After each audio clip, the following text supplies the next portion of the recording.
Assalamualaikum warahmatullahi wabarakatuh. Perkenalkan, nama saya Muhammad Sevaler Daniswara dengan nomor NPM 2082010101012 dari Paralel A. Di sini saya akan menjelaskan tentang algoritma banker. Sebelumnya, apa itu sih algoritma banker itu?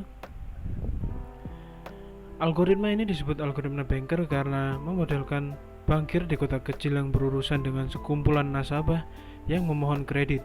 Algoritma ini mencegah terjadinya deadlock dengan memutuskan apakah menyetujui atau menunda permintaan sumber daya oleh proses.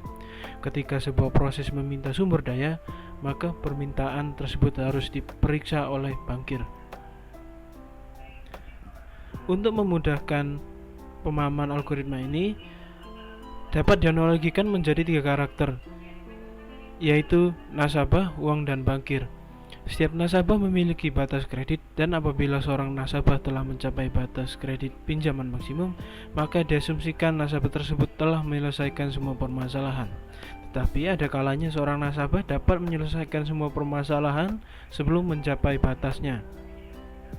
Kemudian uang atau dana dianggap sebagai resource, dan bankir adalah seorang peminjam yang konservatif. Ketika sebuah proses meminta peminjaman sumber daya, bankir melihat buku bank dengan cermat dan berusaha untuk memutuskan apakah peminjaman tersebut dapat menyebabkan keadaan deadlock.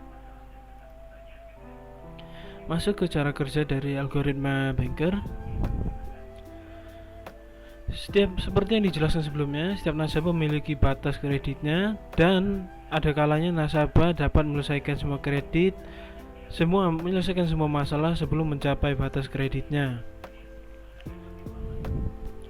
Kemudian, bankir adalah peminjam uang tersebut. Dalam hal ini, ketika seorang nasabah, anggap saja proses, meminta peminjaman uang, resource, bankir melihat dan memutuskan apakah peminjaman tersebut tidak menyebabkan masalah atau deadlock. Dalam hal ini, keputusan bankir dibuat dengan berpura-pura menyetujui peminjaman sumber daya dan kemudian menganalisis keadaan sistem. Kita asumsikan masing-masing proses meminta batas maksimum sumber daya. Jika bankir memiliki resource yang cukup untuk memastikan bahwa semua proses dapat berakhir dengan aman, ini menunjukkan keadaan berada dalam safe state dan peminjaman akan disetujui oleh bankir. Tetapi setelah peminjaman, bankir tidak dapat menjamin semua proses dapat berakhir dengan semestinya. Maka ini disebut dengan unsafe state. Dalam kasus ini, peminjaman akan ditunda atau diblok hingga peminjaman tidak menyebabkan unsafe state lagi pada sistem. Sistem hanya akan memberikan permintaan yang menghasilkan safe state. Permintaan yang tidak menghasilkan safe state akan ditolak secara berulang hingga permintaan dapat dipenuhi.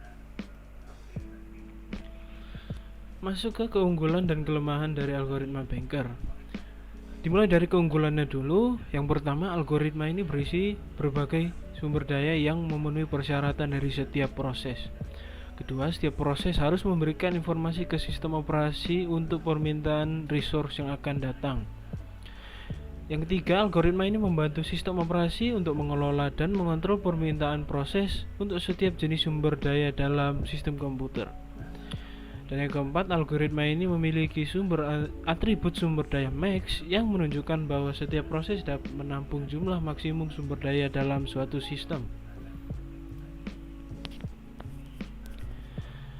Kemudian kelemahannya dari algoritma ini, yang pertama, algoritma ini membutuhkan jumlah proses yang tetap dan tidak ada proses tambahan yang dapat dimulai dalam sistem saat menjalankan proses.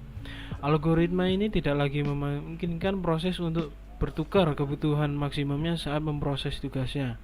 Yang ketiga, setiap proses harus mengetahui dan menyatakan kebutuhan sumber daya maksimum mereka terlebih dahulu untuk sistem. Dan yang keempat, jumlah permintaan sumber daya dapat diberikan dalam waktu yang terbatas, tetapi batas waktu untuk mengalokasikan sumber daya adalah 1 tahun. Masuk ke dalam materi yang terakhir, yaitu contoh kasusnya. Contoh kasus yang pertama yaitu implementasi algoritma banker dalam multi access edge computing atau MIC. Algoritma penyedia sumber daya untuk penghindaran deadlock untuk MEC disajikan dengan tujuan untuk mempertahankan sistem jaringan yang lebih handal untuk perangkat Internet of Things (IoT). MEC (Multi Access Edge Computing) pada dasarnya adalah sistem yang memindahkan komputasi lalu lintas dan layanan dari cloud terpusat ke tepi jaringan dan lebih dekat ke pelanggan. Seperti mengirim semua data ke cloud, daripada mengirim semua data ke cloud untuk diproses, tepi jaringan menganalisis dan memproses serta menyimpan data, mengumpulkan dan memproses data lebih dekat ke customer, mengurangi latency atau keterlambatan, dan menghadirkan kinerja waktu yang nyata ke aplikasi bandwidth tinggi. Keadaan saat ini menunjukkan bahwa peneliti sebelumnya telah menggunakan metode load balancing untuk menghindari penyediaan yang berlebihan dan deadlock dalam MEC. Namun, dalam load balancing terdapat load balancer yang sudah lebih dahulu menerima request dan menggunakan mekanisme untuk mendistribusikannya ke server. Di sini, tugas langsung diarahkan ke server MEC untuk dieksekusi dan hanya dialihkan jika batasan waktu dan sumber daya tugas tidak dapat dipenuhi. Algoritma penghindaran deadlock yang banyak digunakan karena efisiensinya adalah algoritma Banker ini. Algoritma Banker adalah algoritma yang mengalokasi sumber daya yang mensimulasikan sistem menggunakan variabel yang telah ditentukan sebelumnya dan menentukan keamanan sistem sebelum memberikan permintaan alokasi tugas. Ini terutama digunakan dalam sistem operasi di mana sistem operasi tersebut berjalan pada satu mesin saja.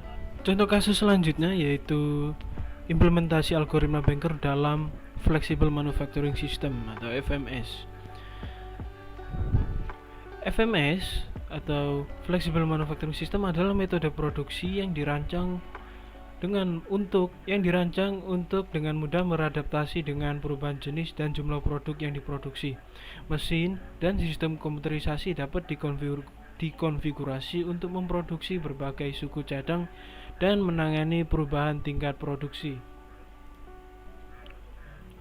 Hasil menunjukkan bahwa modifikasi algoritma Banker dapat memberikan fleksibilitas operasional yang baik meskipun persyaratan komputasi tumbuh dengan cepat. Secara teoritis, konsep status alokasi terurut merupakan hubungan yang mendalam antara algoritma Banker, metode penghindaran kebuntuan FMS lainnya, dan teori Matroid ini. Ketiga hal tersebut merupakan subjek penelitian masa depan. Saat ini tercatat bahwa untuk keadaan terurut, bahasa dari semua kemungkinan pesanan yang dihasilkan oleh algoritma Banker adalah anti-Matroid. Analisis simulasi telah menunjukkan bahwa kebijakan penghindaran deadlock atau Deadlock Avoidance Policy disingkat DAP yang sangat permisif memungkinkan mekanisme pelepasan pesanan yang bisa dibilang naif untuk mencapai beban kerja sistem yang tinggi, menghasilkan pemblokiran yang tinggi dan rendah secara keseluruhan. Pengembangan kebijakan kinerja yang mampu secara efektif menggunakan fleksibilitas operasional yang tinggi adalah sangat penting dan merupakan topik penelitian lain yang sedang berlangsung. Sekian saja presentasi algoritma Banker dari saya. Mohon maaf bila ada yang kurang. Wassalamualaikum warahmatullahi wabarakatuh.